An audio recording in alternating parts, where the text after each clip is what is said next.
আজকে উঠেছি কিন্তু বেশ সকালে। তো এখন এখন বাজে ৬টা। তো আমি উঠেছি প্রায় ৪টের কাছাকাছি। তো ৪টে উঠে আমার ঘরের সমস্ত কাজ হয়ে গেছে।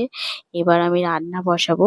যেহেতু কালকে একাদশী ছিল, তো আজকে একাদশী পারণ আছে। তো সেই সময় রান্নাবান্না সকাল সকালই বসিয়ে দিয়েছি।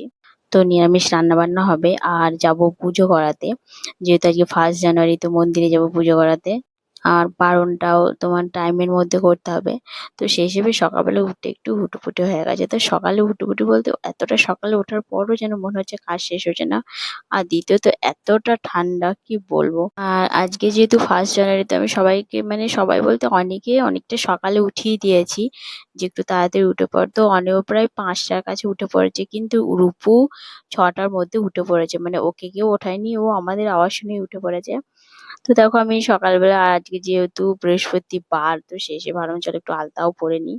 তারপরে এই যে আমরা বেরিয়ে পড়েছি পুজো করতে। তো অনিও পুজো করবে, তো সেই হিসেবে অনেক কটা প্রদীপও নিয়েছি, ও জ্বালাবে আমিও জ্বালাবো। তো সকালে স্নান টান করে একদম বেরিয়ে পড়েছে, প্রচন্ড ঠান্ডা। তারপর এদিকে হচ্ছে বৃষ্টি, সকালে একবার বৃষ্টি হয়েছে। আর আমরা বেরোনোর আগেও একবার ওই ছিপছিপ করে বৃষ্টি পড়ছিল। তো এখন একটু ক্লিয়ার লাগছে। আর এই দেখো বাইরেটা পুরো মেঘলা মেঘলা হয়ে আছে। তো সেই হিসেবে ভাবলাম ঝটপট বেরিয়ে চলে যাই। আবার যদি বৃষ্টি আছে তাহলে রূপুকে নিয়ে যেতে অসুবিধা হবে। তাহলে আবার ছাতা নিতে হবে, তো সেই ভারী ঝামেলা। আর হাঁটতে হাঁটতে যেতে হবে, খুব দূরে না, কাছেই মন্দিরটা। আর রূপুকে স্নানটা করাইনি, ওকে ফ্রেশ করিয়ে দিয়েছি। তো খুব ঠান্ডার সকালবেলায় ওকে গিয়ে স্নান করাবো। তো দেখো এই ভিডিওটা আমি যখন বানিয়েছি তখন কিন্তু আমাদের অলরেডি পুজো হয়ে গেছে, তারপরে শেষে বানিয়েছি। আর রূপু এত খেলা করেছে ওখানে মন্দিরে।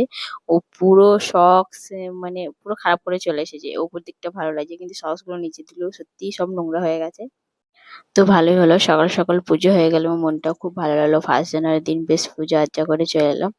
তো এই দেখো আমি কিন্তু সকালবেলায় ভাত খেতে বসে পড়েছি, কারণ ব্রত আজকে শেষ হচ্ছে একাদশীর।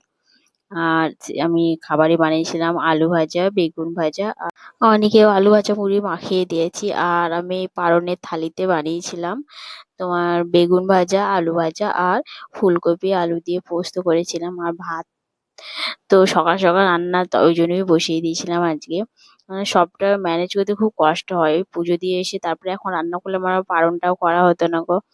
তো চলো যাই হোক, সমস্তটা বেশ ভালোভাবে হয়ে গেল। তো দুপুরবেলায় এই দেখো চা বসিয়ে দিয়েছি, যেহেতু সকালবেলায় ভাত খেয়েছি তো আমি আর ভাত খেতে পারবো না। দেখো দুপুরবেলায় চা বসিয়ে দিয়েছি। আর দেখো এখন প্রায় 3:30-এর কাছে বাজছে, তথাপি দেখো একটু রোদের দেখা নেই। তো আমি চা বানিয়ে নিলাম, এবং ওদের জন্য যেহেতু নিরামিষ খাবার আগে করা ছিল, তো ওদেরও আজকে। তো দুপুরে রান্না বান্নার আর কোনো ঝামেলা থাকলো না, নেই গো। ওদের জন্য যে খাবারও আমি তুলে রেখে দিয়েছি। তো আমি দুপুরবেলায় চা খাবো আর ওদেরকে খাবার খাইয়ে দেবো। আর সন্ধ্যেবেলায় দেখো বড় মশাই একদম ঘরে চলে এসেছে। রূপু কত খুশি হয়েছে, বাবার ব্যাগটাকে টেনে টেনে নিয়ে আসছে। অ্যাকচুয়ালি আজকে কেউ ঘুমায়নি, বিকালে সব পার্কে খেলা করেছে। আর ওর বাবা আস্তে আস্তে প্রায় 5টা 5:30টার কাছে, তো খেলা করে আসার কিছুক্ষণ পরেই ওর ড্যাডি ঘরে চলে এসেছে। তো